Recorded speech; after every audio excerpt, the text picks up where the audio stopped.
तर आव्हाडांनी मुश्रीफांना प्रत्युत्तर दिले। एकेरी शब्द वापरणं ही मुश्रीफांची संस्कृती आहे। तुम्ही माझ्या नादी लागू नका, मी तुमच्या नादाला लागलो नाही, असं उत्तर आव्हाडांनी दिलंय। ज्या बापाने मला इथपर्यंत आणलं त्याच्याशी मी गद्दारी केली नाही। मी ज्या बापाने तुम्हाला घडवलं त्या सदाशिव मंडलिकांसारखी कोणाबरोबर गद्दारी करणार नाही।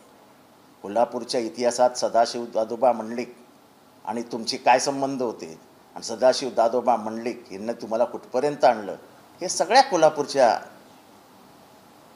पहिलवानांना माहिती आहे। तेव्हा मी तुमच्या नादाला कधी लागलेलो नाही। मी विनंती करतो, माझ्या तोंडाला लागू नका। तुमचं जे काय असेल बोलणं बिलणं ते ठीक आहे, ऐकून घेणारे ऐकून घेतील। मी कुणाचं ऐकण्यासाठी जन्माला आलेलो नाही। मी तुमच्यामध्ये पडत नाही तर तुम्ही माझ्या एबीपी माझा, उघडा डोळे बघा नीट।